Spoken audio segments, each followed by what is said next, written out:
Are you looking for more out of your life? Do you need ideas on how to start new businesses and how to move forward in your own personal life? Well, guess what? You have come to the right radio show. At You Can Overcome Anything podcast show, you will learn and hear from many people from all walks of life who are sharing their challenges, their stories, the habits, and the mind shifts they had to overcome to become who they are today. On top, you will get a chance to connect and see how you can overcome anything by networking and learning about your next move through this radio show. I present to you our great speakers at You Can Overcome Anything podcast show with your host, Cesar Espino.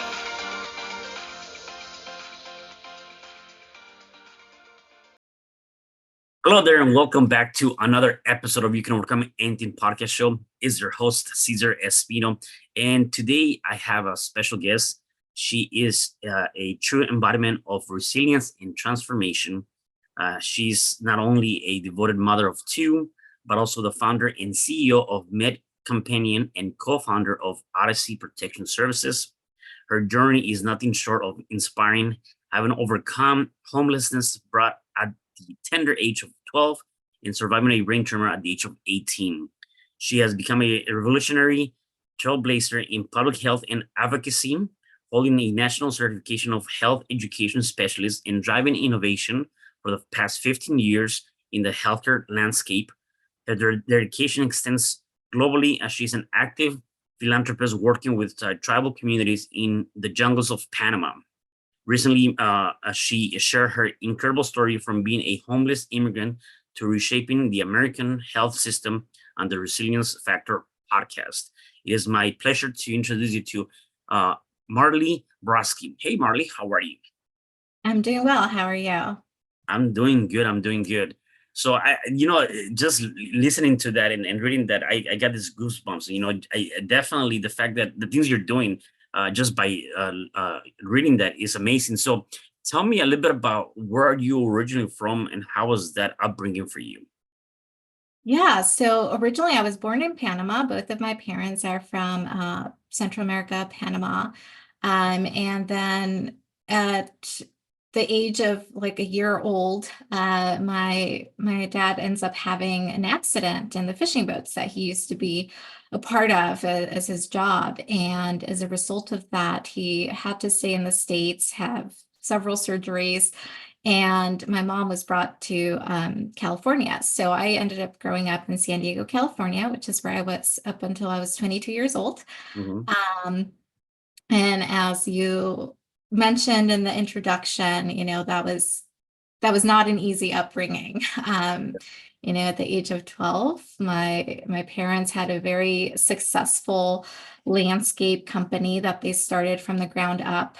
So up until that point, life had been pretty good. We were typical middle class family. And then one day, when I was 12 years old, one wrong decision and a bad business partner left us on the streets. Wow, that's actually very interesting. I was talking about that exact point and the idea of we always are attached to the materialistic aspect of life, right? And as you mentioned, right, one day you have it all, and then before you know it, you can end up losing that. Yeah. And what I tell people is that while that's really hard to go through, as long as you're living and you have breath on your lungs, then something good can come out of that as long as you continue to push through, right? And we can have money right now and we can lose it all. We can have a house, we can lose it. We can have a marriage, we can lose it. All these different things that we can lose. And I always tell people that there's only one thing that if you lose, that's it, is the end of it, and that's your life. And as long as you have that, the ability to live, you can lose it all and you can regain all of that stuff back again if you follow a process, if you are attached to the right people, if you're doing the things that really are there to serve you, right? Because it can also go the other way, right? And so I can only imagine for you at that early age being, left with nothing, right? So tell me a bit more about that. How was that? And more than anything, how were you able to, even at an early age, be able to bounce back? Because it doesn't matter whether you're an adult or not, and you're going through those hard times. It's not an easy thing to do. Yeah, 100%. I think you bring up a really great point with having this attachment to materialistic things. And I always tell people, like, don't get me wrong, I love nice things. I really do. But having been in situations where I've had it all and lost it all and had it all and lost it all, I know where true wealth lies. And I learned at the age of 12 that people can take a lot of things away from you, but the things that you invest in yourself, your education, your skill sets, your memories, those are things that no matter what you go through in life are always going to be a part of you. And to your point, as long as we're alive, there is hope, there is opportunities, there is a way that you can bounce back from everything. I mean, this is why I love your podcast. You can overcome anything. It's not going to be easy, but you can. And that was a very hard time, because when you go from middle class to suddenly nothing, we were a family of 5 at the time. And of course, this is not something my parents were expecting. So shortly after we became homeless, my mom found out that she was pregnant. So we're now about to be a family of 6, no house. My dad kept trying to find work. And of course, it's a very difficult time. We lost our cars, we lost everything. So trying to bounce back from that was hard. We did have one car, and we used to sleep in that car. Sometimes it would be at a park. Thankfully it was in California, so the weather there is super nice. Yeah. And I think that we probably went to a lot of like the camping ground parks, because they had showers, they had a way where we could at least look somewhat put together, and we had just a small little plastic bin where we got to put some of our clothes, and that's pretty much all we had left. And it was difficult, but we realized that as long as we had each other and as long as we were alive, we had everything. So we ended up growing up having a very close connection. A lot of people are like, how come you and your family are so close? I'm like, listen, when you have nothing and all you have is each other, you learn to truly value that bond, because no matter what, that's all you have left. And that's who you're fighting for, and that's who you're fighting with, because it's the only way that you can get through it. That's huge. The fact that you mentioned that, and really having that connection is huge, and being able to foster that. I could only imagine too, like you kind of have two things to deal with, or at least I want to get your opinion on that. Yeah. Not only did you go through those harsh times, right? Also being an immigrant to Yeah. the country, right? I mean, I think that's an added not an added value, but that's an added thing to the mix, right? Stress. How was that too, right? Because obviously, there's this stereotype, or there's so many different things. Me myself being an immigrant, I know that, and I've been through, I lived that sometimes people tend to see that part of it, and that can also create a different layer of difficulty to what you're trying to accomplish.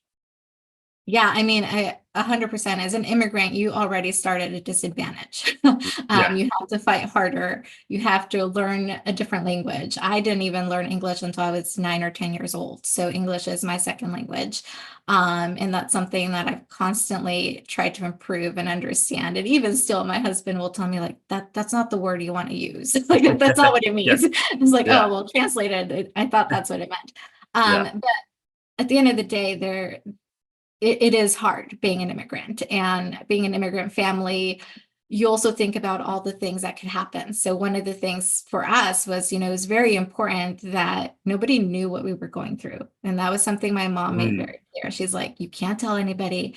If you tell somebody, they might take you away from us. You will not be with your brothers and sisters. You will not. So it was this constant struggle of having to put up this face that life is good. I'm still going to go to school because I have to.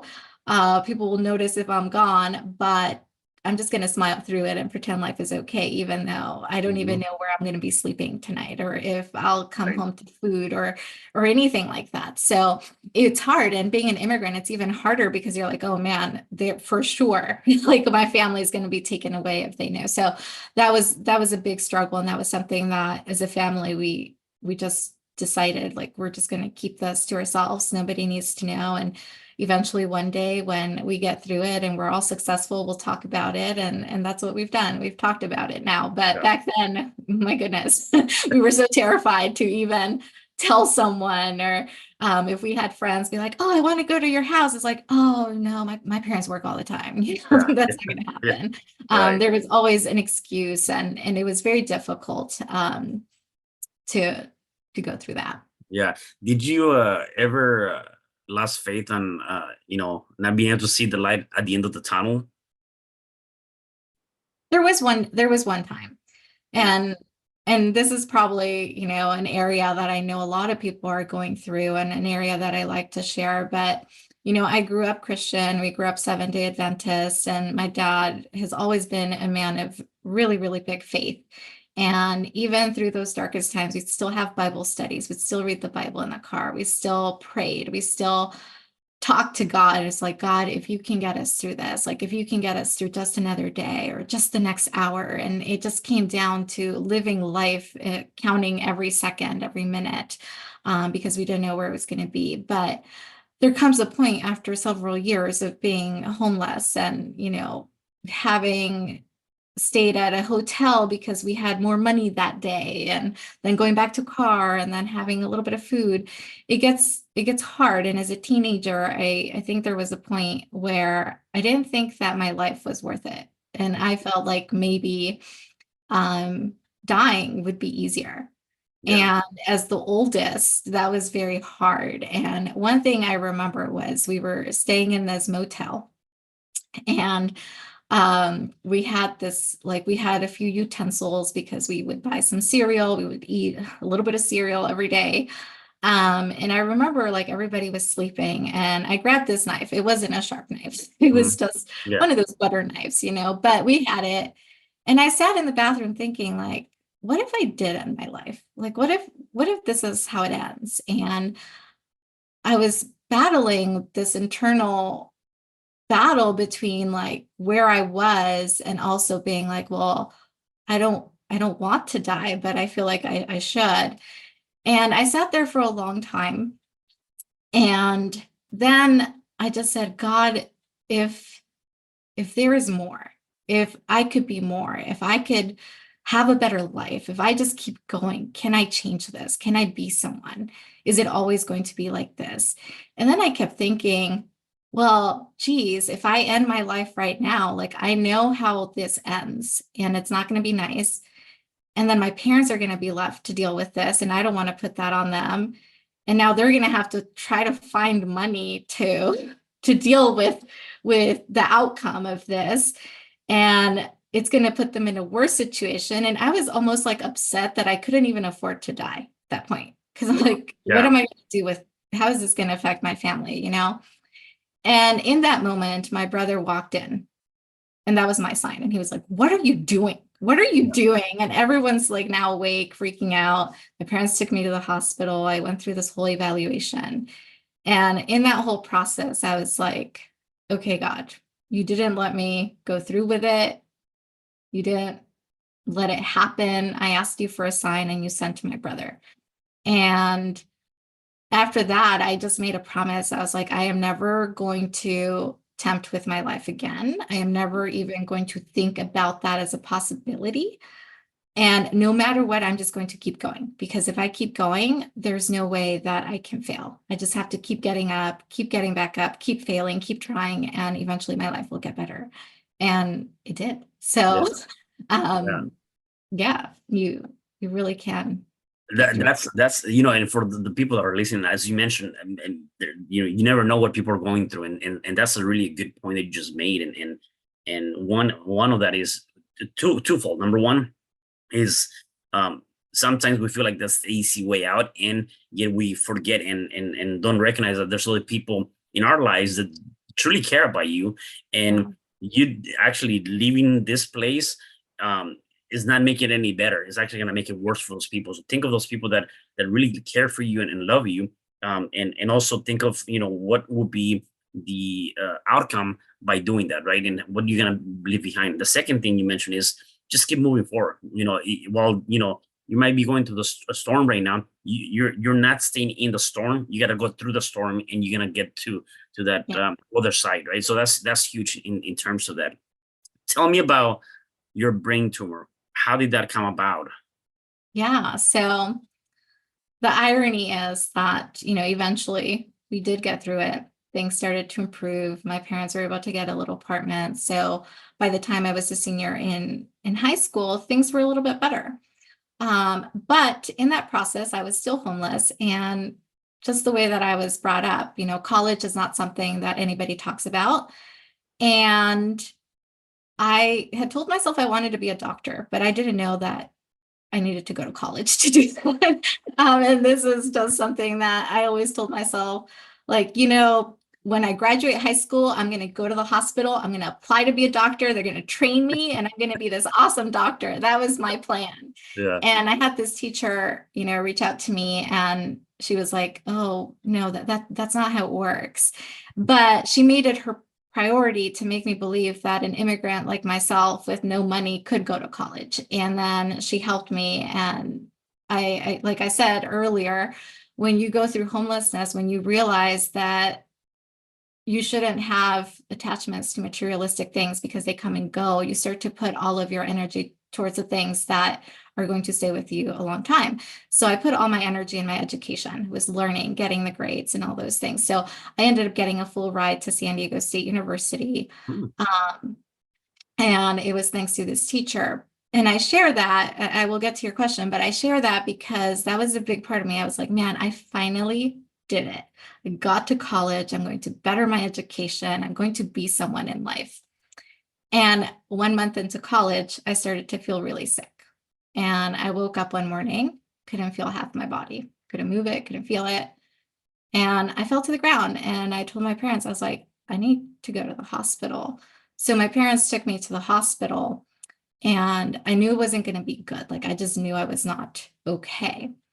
And that's when the doctor came, and, I saw that he pulled my parents out first and talked to them for a while, and then came in and gave me the news, like, you have a brain tumor. And I'm thinking to myself, like, God, seriously, I finally made it. Like, I made it to college. And now you're going to do this to me. Yeah. Like, why? And it was really life-changing. And everyone around me was like, Marly, there is no way you can go to college now. Like, you have to take care of your health. You have to give up your scholarship. You have to withdraw from school. You have to do this. And it was like all these things that you have to. And the thing about immigrants and people that go through a lot of hardships in life is that the more you tell them no, the more they're going to want to do it, the more they need to prove that everyone's wrong. Yeah. So I remember sitting at the dean's office with this piece of paper they wanted me to sign to withdraw and resign my scholarship.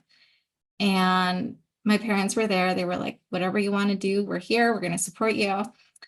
And mind you, still couldn't feel half my body. So I was sitting there and I'm crying because I was like, God, no, if you brought me here, I know you're going to help me get through this. I know there's got to be another way. And the dean's like, okay, well, you need to sign here and you're good to go. And I looked at the dean, I got the paper, I ripped it up in front of him. I was like, I'm not dropping out. I was like, I may not be the A student that I'm used to being, but if this is how I have to end, if this is how my life is going to end, then it's going to end with me trying and seeing where I go. And it was very difficult. I ended up getting really bad grades. I ended up not getting into medical school as a result of my grades, but I ended up having really great experiences. I ended up working on some of the biggest research projects that the university had. And at the same time, I graduated. I did graduate. So it wasn't with a 4.0, but it was with a 2.7. And I feel that for everything that I had to overcome in order to even get to that point, I was like, you know what, I did it. Yeah. It's a huge accomplishment for sure. Yeah. Yeah.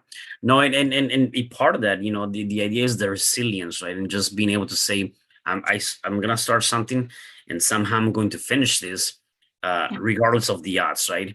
And Yeah. and and I think that's huge, and that is really for anything that we do in our lives, whether it's education, whether it's opening up that business, whether it's leaving my 9 to 5 so that I can venture into something that I've been wanting to do.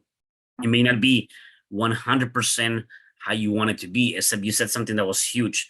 And there was a lot of great lessons and a lot of great things that you learned through that process that got you to where you are now. Right. Yeah. And so I think that that's by itself, a huge accomplishment that a lot of people say, no, maybe it's not, yet it is. You went through a lot of different things in that process. What were some major takeaways that you learned through that process that got you to where you are now? Major takeaways. Um, I would say a big one is just taking the opportunities that are presented to you, even when you feel that you're not capable or worthy or accomplished enough to do them. Because even though my grades were not a reflection of my true potential, there were a lot of mentors and professors that saw my potential beyond just the grades. And I would say the biggest takeaway was my professor, Dr. Grochin. He was one of the smartest scientists I've ever known, Mhm. and had one of the most desired lab research projects, and people would come and fly in to work with him. And I remember that the only reason I actually knew him was because I don't know why I was crazy, but I was still trying to get into medical school. So even though I was going through all this, I was still trying to get into medical school, and I was taking organic chemistry. I had failed organic chemistry 2 times. And this was the third time that I was taking it, but I was determined that I was going to somehow understand it. Yeah. And I used to go to his office hours every single day. And it had been a month, and I was there every single day trying to understand it. And one day he looks at me and he was like, I want you to come do research with me. And I looked at him so confused, because I was like, I'm sorry. Yeah. I have failed organic chemistry twice. This is my third time. What in the world do you think that says researcher? Like, I don't understand it. This is why I am here. And I would say he was probably one of the few people in my life that just took a big bet on me and made me believe that ordinary people could do extraordinary things. Yeah. And that has been like a motto in my life, because now I don't look for people just for their grades. I look for people that have potential. I look for their skills. I look for their heart. And that's exactly what this professor did for me. And when he told me that, I was like, I'm sorry, I don't know what fumes were in your lab today, but clearly you're crazy. Like, there's no way. And he insisted. He wanted me to be his researcher so much. He was like, I will pay you. I have funding. I will pay you. And of course, being a broke college student, I was like, okay, that sounds Yeah. good. I'll do it. Yeah. And eventually, uh, through the whole process, I failed every day. I had no idea what I was doing. I did not feel like I belonged there. I did not really fit in, but everybody was so welcoming. And I'm seeing like international students that are like geniuses coming in and doing research. And here I am, like barely trying to survive and pass organic chemistry. And my job, my project was to create a nanoparticle so that it could be used for prostate cancer vaccines. That was my project. And I did that for 2 years, and every day I failed until one day I didn't. Mm. And I had figured it out. And I remember going to him and I said, I think I'm crazy, but I think I did it. And he looked at me and he looked at the paper and he starts crying and he's jumping up and down. And he was like, you actually did it. Oh my God, you actually did it. And Yeah. I had this moment of like, huh, I actually did it. That is so crazy. And ultimately, he did tell me, he was like, this was a hard project. And I knew that if I gave it to somebody who's used to just getting the quick answer, the quick A, the quick result, they were going to give up. But when you kept coming to my office, you kept willing to fail, you were okay with failure, I knew Mhm. that this was the project for you Yeah. because you weren't going to give up. I love that. There's two lessons that I take away from that. Number one is sometimes, when you don't believe in yourself, right? Mhm. Sometimes you have to go by somebody else's belief in you to keep moving forward. And that's kind of what happened to you, right? Yeah. Somebody believed in you, and you're like, what, really? Like me? Like I cannot be that person. Yet that person really believed in you, and that was part of the initiation for you to continue to move forward.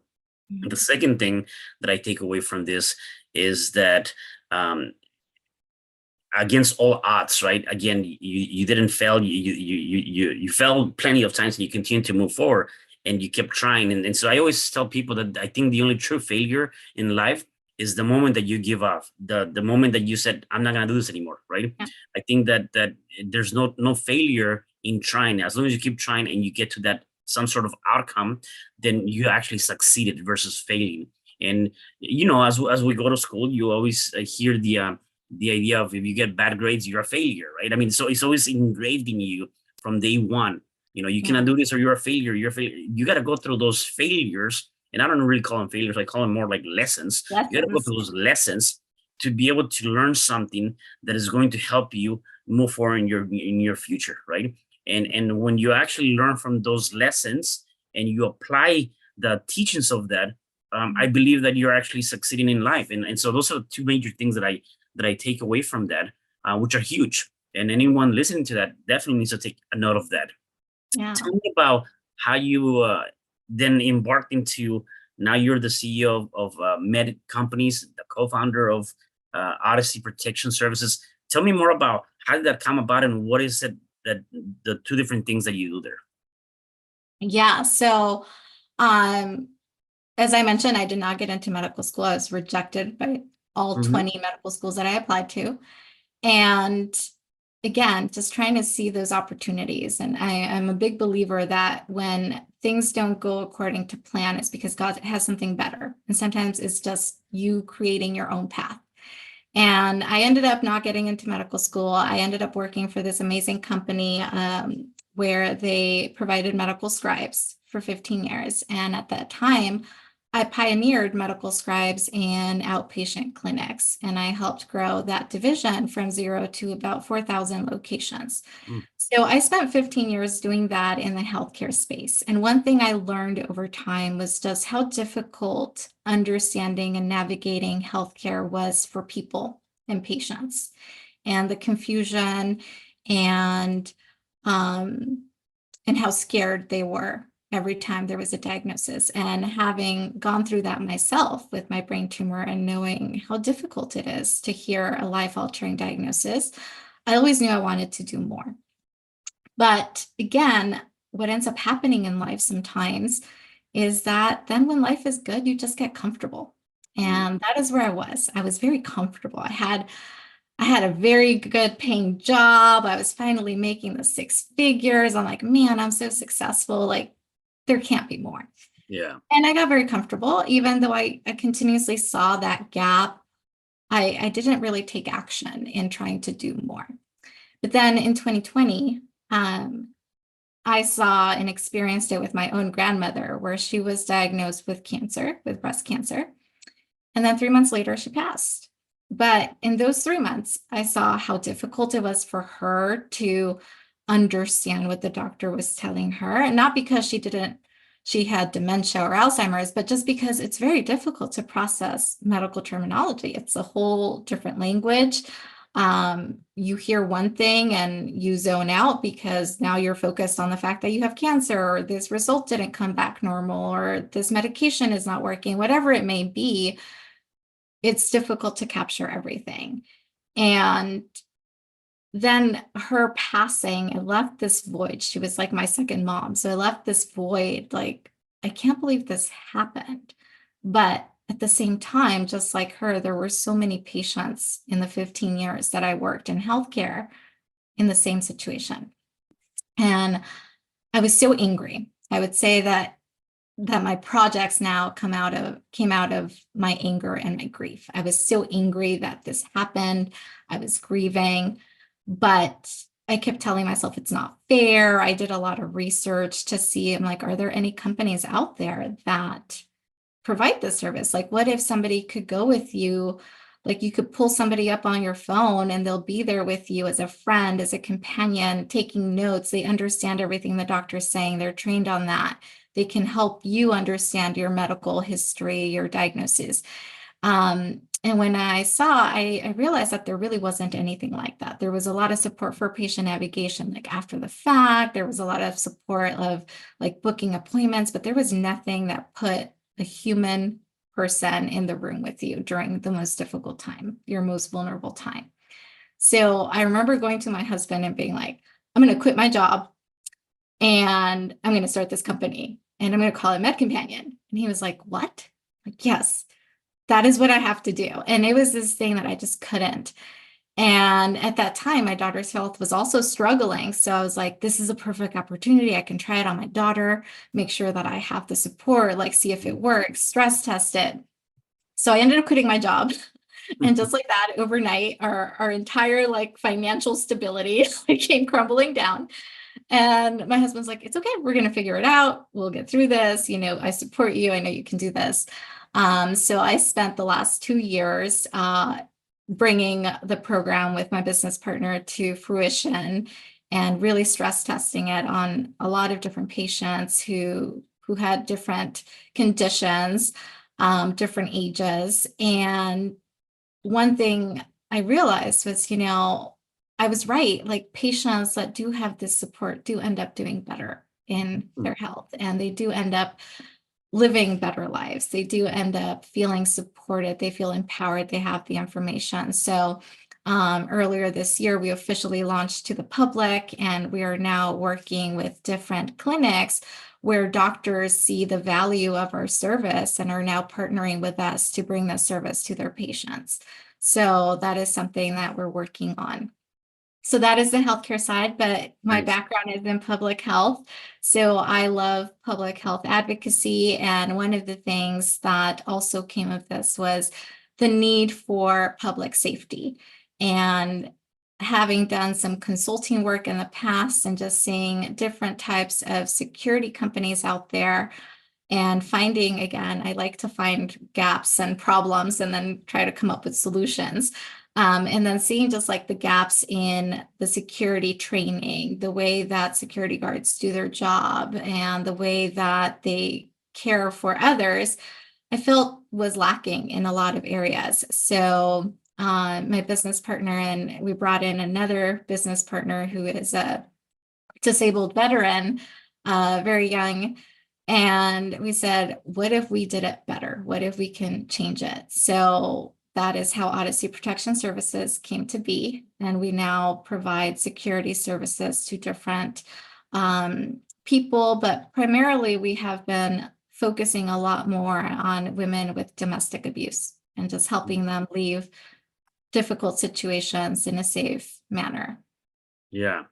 No, that's huge. And so this all came, just it's interesting how this all just came together for you out of all your past experiences and things you were going through, and just kind of fell into place.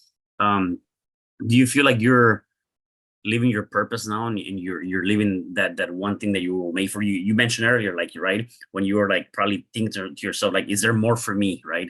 Is there more things that I can do out of life? Do you feel like you finally got there, or is there much more for you to do right now?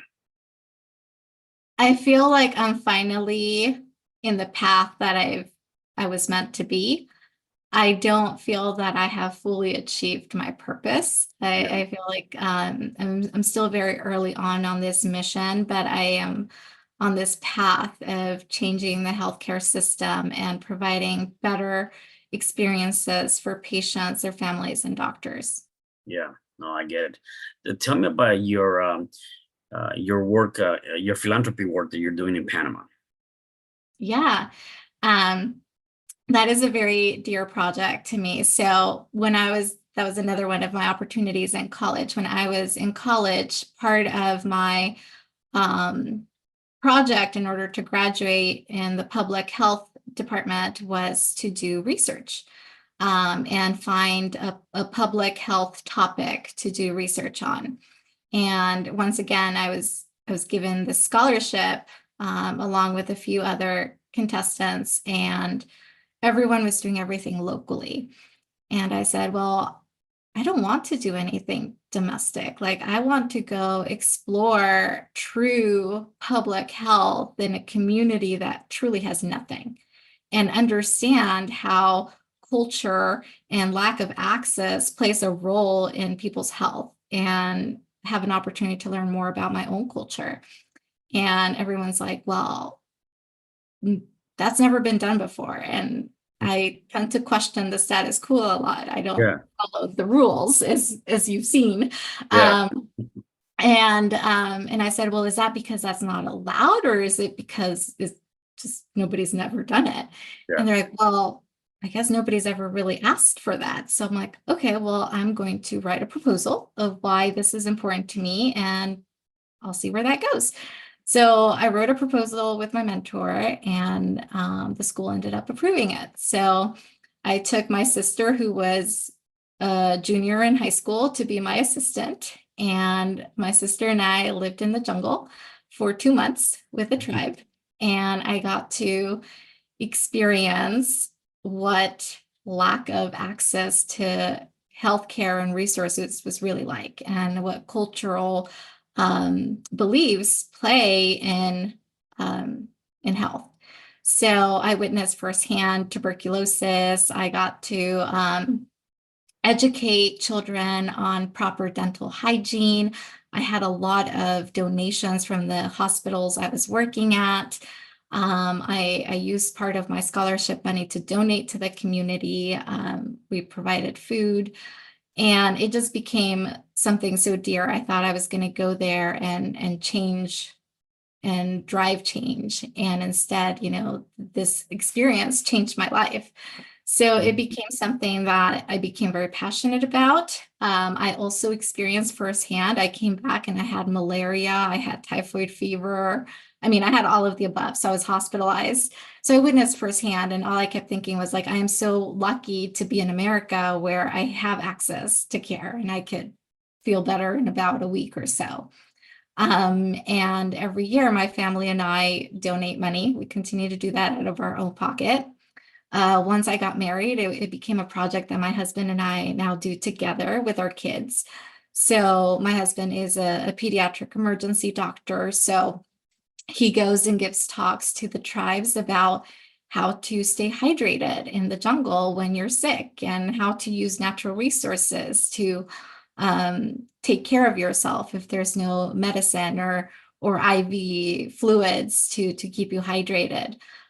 So we do that, and we also do talks in the women's hospital about public health, telemedicine, and we continuously donate money for Yeah. resources. I love it. That's huge, and I gotta commend you for everything you've done. I mean, this is very inspirational, and being able to know that, again, you truly could overcome anything when you set your mind to it, and you work through that process, and well, maybe that what I call that ride, or that journey, right, might have not been that beautiful, scenery. It still was a ride, and it's allow you to be where you are now. So that's huge.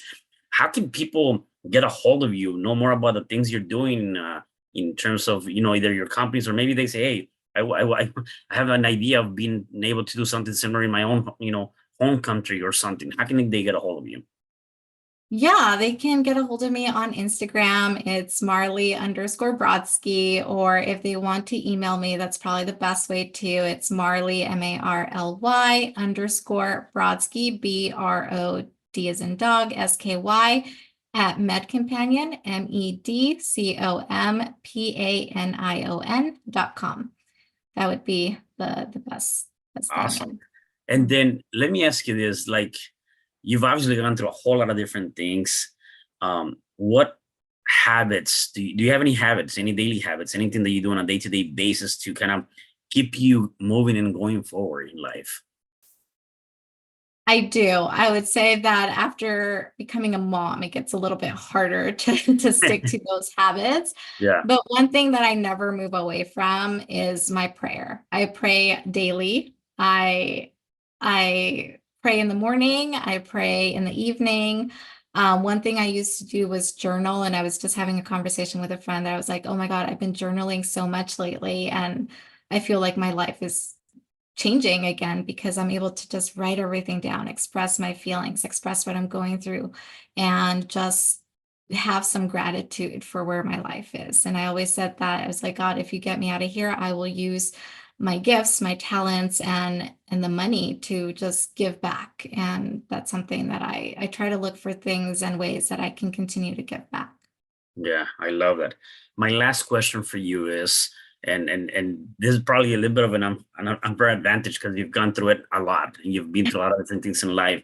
Nevertheless, for the people that are listening to us and are watching us, if they're going through any challenge, whatever challenge that might be, what is one thing or a couple of things you can tell that person to overcome that challenge? Yeah, so I will leave them with two things. I would say never lose faith in God. And if you don't believe in God, then just don't lose faith. Believe in something higher, whether it's the universe, higher power, whatever it is, hold on to that. Just hold on to that faith. And then the second thing is the words my dad told me when I had my brain tumor. And I feel like that is something I live by every single time. And when I became very depressed during my brain tumor, he said, sweetheart, pain is always going to be inevitable, but you can choose to make it better. Mm. So every single time I think about pain or hardships or difficult times or anything, and I think about how painful it is, how hard it is, I realize I can't change that. There's no way that I can change that. But I can change my mindset around it. I can either let that get the best of me or I can make the best of it. And his words have been words that I forever hold dear. And every single time, whether I'm sick, whether my business is struggling, whether I'm struggling, my kids are struggling, I always go back to his words where it's like pain is inevitable, but being miserable is an option. Yeah. So your mindset is going to be what carries you throughout any difficult situation. Boom. I love that. That's huge. And you're right. And one of the things that I always go back to is, the choices and the decisions that we make today will determine the quality of life that we have tomorrow. And while you mentioned there's things that we cannot control, again, whether it's the pain you're going through, politics or whatever might be going on in life, right? There's certain things we cannot change, but we do have the option to figure out if we want to be in a miserable place, like you mentioned, or not, right? And we got to be able to choose. And once we choose, we got to go after that 100%. Yeah. So I definitely love that. Well, again, this was amazing. I really enjoy our conversation. Anything else that you want to share before I let you go? I will just say if anybody's out there in a dark place, I promise you, just keep going. It's going to be worth it. It will be worth it. You just have to believe it. Awesome, Mark. Thank you so much for this interview and for everything that you've done up to this point. Really appreciate it. And so thank you for being on the show today. All right. Thank you so much. Definitely. And for the rest of you guys, do me a favor. Please make sure that you guys share this message because definitely somebody needs to hear this message. And I'll see you guys at the next episode of You Can Overcome Anything Podcast Show. Thank you. Hi, I'm Cesar Espino, real estate investor, business coach, and consultant, and author of the book, You Can Overcome Anything, Even When the World Says No. My number is 424-501-6046. In my book, I talk about making the necessary changes to shift your mind for prosperity and certainty. Pick up your copy at Amazon. I also love helping families with their real estate and can purchase your house fast and all cash. Follow me on Instagram, Facebook, and LinkedIn. My number is 424-501-6046. Thank you for having me today. I am so glad you've tuned into this podcast. You can find me at your favorite podcast platform where you can like, subscribe, comment, and share. And to learn more about myself, my services, you can find me at www.cesarrespino.com, or you can also find me at your social media. Thanks for joining me, and I am looking forward to having you at the next episode. And know you truly can overcome anything.